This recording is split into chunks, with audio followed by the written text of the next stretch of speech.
بسم اللہ الرحمن الرحیم۔ السلام علیکم ورحمۃ اللہ وبرکاتہ۔ محترم ساتھیوں، آج ہم بات کریں گے اللہ تعالیٰ سے دوری کے اسباب میں سے ایک اور بہت اہم سبب، اور وہ ہے موت سے غفلت، آخرت سے غفلت۔ میرے عزیز ساتھیوں، بہت زیادہ سملر ہے یہ ٹاپک پچھلے ٹاپک سے، اپوزٹ کہہ سکتے ہیں۔ دنیا سے محبت ہونے کا مطلب ہی ہوتا ہے آخرت سے غفلت ہونا۔ دنیا میں پڑ جانے کا مطلب ہی ہوتا ہے کہ آپ فراموش کر جائیں اپنا فیوچر۔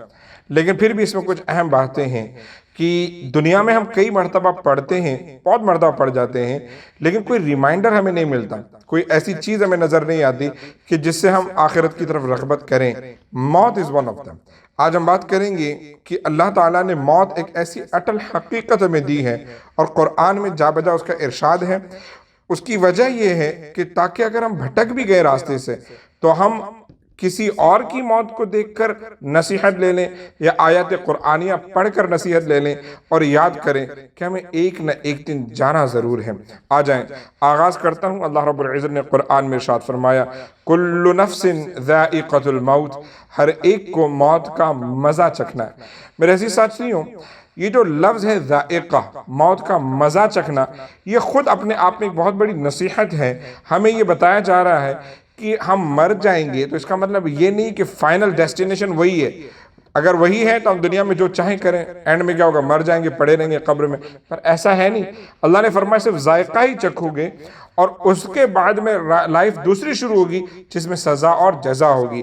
وَإِنَّمَا تُوَفَّوْنَ أُجُورَكُمْ يَوْمَ الْقِيَامَةِ فَمَنْ زُحْزِحَ عَنِ النَّارِ وَأُدْخِلَ الْجَنَّةَ فَقَدْ فَازَ، اور تمہیں تمہارا پورا اجر دیا جائے گا قیامت کے دن۔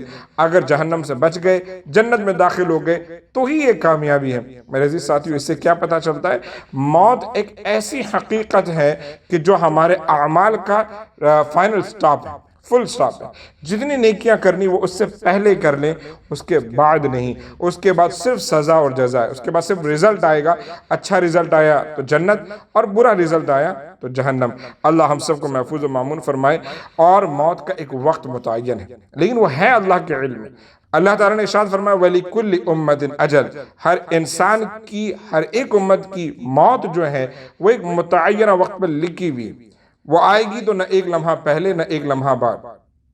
لیکن میں آپ کو بتا دوں، اللہ تعالیٰ نے موت کا وقت ہمیں نہیں بتایا، وہ اس کے علم میں۔ لہٰذا ہمیں ہمیشہ پریپیئرڈ رہنا ہے، ہمیشہ تیاری کر کے رہنا ہے۔ اگر ہم نے تیاری نہیں کی تو پھر کیا ہوگا پتہ ہے؟ جب موت آئے گی تب ہم اللہ سے مہلت مانگیں گے۔ حَتَّى إِذَا جَاءَ أَحَدَهُمُ الْمَوْتُ قَالَ رَبِّ ارْجِعُونِ، کہ جب انسان کے پاس موت آئے گی تو وہ اللہ تعالیٰ سے کہے گا، رَبِّ ارْجِعُونِ، اللہ مجھے ایک بار واپس لوٹنے کا موقع دے دے، لَعَلِّي أَعْمَلُ صَالِحًا، تاکہ میں نیک کام کروں، وہ تمام کام نیکیاں جو میں نے پہلے اب تک نہیں کی تھی، اللہ مجھے موقع دے دے۔ میرے عزیز ساتھیوں، آپ شاید میٹرک کے ایگزام کو دوبارہ دے سکتے ہیں، HSC دوبارہ ٹرائی کر سکتے ہیں، IIT دوبارہ ٹرائی کر سکتے ہیں، لیکن یہ ایک ایسی شے ہے کہ جب انسان کے سر پر موت آ جائے تو دوبارہ موقع نہیں ملتا، نہیں ملتا۔ یہ ایسی خواہش ہے جو پوری نہیں ہوتی، لہٰذا اس کی تیاری کرنی، اس کی تیاری کرنی۔ حضور کیا فرماتے ہیں؟ موتو قبل ان تموتو، یعنی کہ مر جاؤ مر جانے سے پہلے، مر جاؤ مر جانے سے پہلے۔ کیا مطلب ہے؟ کہ ہمیشہ ریڈی رہو، ہمیشہ ریڈی رہو۔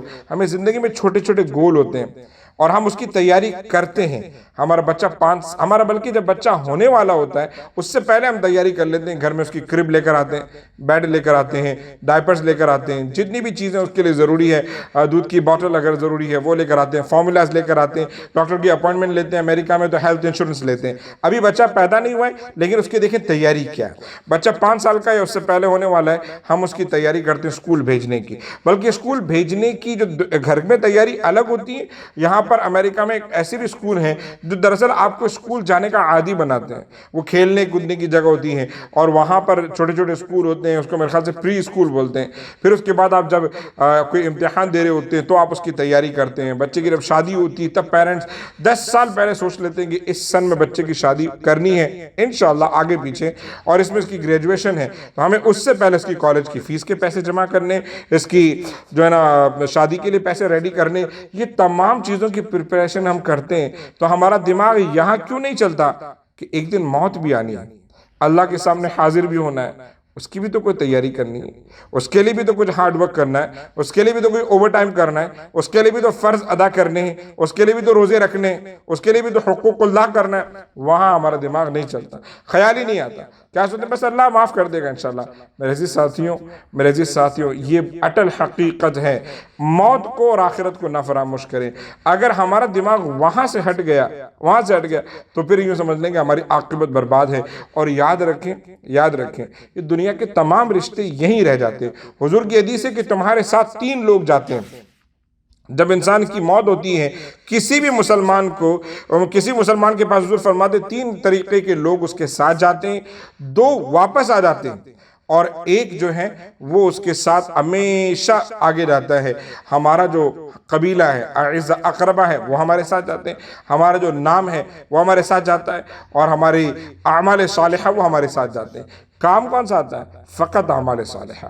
باقی جو رشتہ دار اعز اقربا وہ سب واپس آ جاتے ہیں، نام فیم سب یہیں رہ جاتا ہے۔ ہمارا کام جو آنے والے وہ اعمال صالحہ، جو ہمیں اللہ سے قریب کرتے ہیں، اللہ کے دور ہونے سے بچتے ہیں۔ میرے عزیز ساتھیوں، اللہ سے دوری کی سب سے بڑی وجہ ہے کہ ہم نے موت کو بھلا دیا، آخرت کو بھلا دیا۔ میرے عزیز ساتھیوں، جبکہ یہ سچائی ہے، اب کیسے یاد کریں گے؟ اگر میں آپ سے کہوں کہ آپ اپنی موت سے نصیحت لیں تو آپ لے نہیں سکتے ہو، کیونکہ یہ تو ایک موقع ہے۔ ہم کب نصیحت لے سکتے ہیں؟ جب ہمیں زندگی میں جھٹکے لگتے ہیں، کبھی بہت بیمار ہوتے ہیں اور اللہ اس بیماری سے شفا دیتا ہے نا۔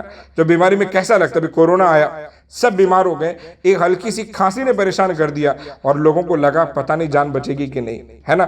تو اس سے نصیحت لیں، اس مرتبہ اللہ نے جان بخش دی، ہو سکتا ہے اگلی مرتبہ نہیں بخشے گا، اسی لیے آج سے میں نیک انسان بن رہا ہوں۔ کسی ایکسیڈنٹ، کسی چیز میں جان اگر بال بچ گئی ہو تو اس سے بھی نصیحت لیں۔ کئی مرتبہ ہوتا نا کہ بس بالکل میں ایک لمحہ پہلے میں وہاں سے گزر رہا تھا اور پھر کوئی چیز آ کر گر گئی، اللہ نے بال بچا لیا۔ کبھی ایکسیڈنٹ ہوتے رہ جاتا ہے، ہونے والا ہوتے رہ جاتا ہے۔ ان سب چیزوں سے نصیحت لیں۔ آج اللہ نے بچایا ہے، کل جان جا بھی سکتی ہے، اس سے نصیحت لیں۔ اور اگر اس سے بھی نہیں لیتے تو دیکھیں اطراف میں لوگ کتنے مر رہے ہیں روزانہ ایسے لوگ جو ہمیں چھوڑ کر جا رہے ہیں۔ میں اگر آج یاد کروں، میں انڈیا مجھے جا کر تقریباً 5-6 سال ہو گئے، میرے اتنے رشتہ دار ہیں، میں کبھی گھر پہ میرے امی ابا سے بات کرتا ہوں کہ میں جب جاؤں گا انڈیا میں تو ایسے بہت سے چہرے ہیں جن سے شاید میری کبھی ملاقات نہیں ہوگی، ان کو سیدھی مجھے قبر پہ جا کے فاتحہ پڑھنی ہوگی۔ میرے عزیز ساتھیوں، یہ سچائی ہے، یہ حقیقت ہے، اسی لیے ضروری ہے کہ ہم ان کی موت سے اپنے لیے نصیحت حاصل کریں اور موت کو یاد کریں۔ جب آپ موت کو یاد کرتے ہو تو دنیا کی محبت ریڈیوس ہوتی ہے اور آپ کو آخرت کی فکر ہوتی ہے، کیونکہ آپ کو معلوم ہے کہ جنت اور جہنم برحق ہے۔ اب ضروری نہیں کہ آخرت کو جہنم سے یاد کرو، اگر آپ کو جنت کے بارے میں سن کر موٹیویشن ملتی ہے جنت سے یاد کرو، لیکن آخرت کو یاد کرو، موت کو یاد کرو، اللہ کے قریب ہو، اللہ سے دور مت ہو۔ اللہ تعالی ہم سب کو سمجھ کی توفیق عطا فرمائے۔ بہت اچھی حدیث ہے، رسول پاک صلی اللہ علیہ وسلم نے فرمایا نا کہ دنیا کافر کے لیے جنت ہے اور مومن کے لیے قید خانہ۔ مومن کے لیے جنت دراصل کیا ہے؟ وہ آخرت۔ ہم یہاں سے مسافر کی طرح رہتے ہیں، آخرت ہمارے لیے جنت ہوگی انشاءاللہ۔ اسی لیے موت کو یاد کریں، اللہ سے قریب رہیں، اللہ سے دور ہونے کی کوشش نہ کریں۔ اگر ہمیں دنیا کی محبت، مال و دولت، یہ تمام چیزیں اپنے پاس جکڑ رہی ہیں، کسی ذریعے سے اگر آپ کو نصیحت مل جاتی ہے، فرائیڈے کے لیکچر سے مل جاتی ہے، میری اس تقریر سے نصیحت ملتی ہے، یا مان لیں کہ کسی کی موت کو دیکھ کر نصیحت ملتی ہے، فوراً اپنی موت کو یاد کریں، کیونکہ nobody is going to live longer، ہر ایک کو جانا ہے۔ اللہ تعالیٰ ہم سب کو نیک و صالح بنائے۔ السلام علیکم ورحمۃ اللہ وبرکاتہ۔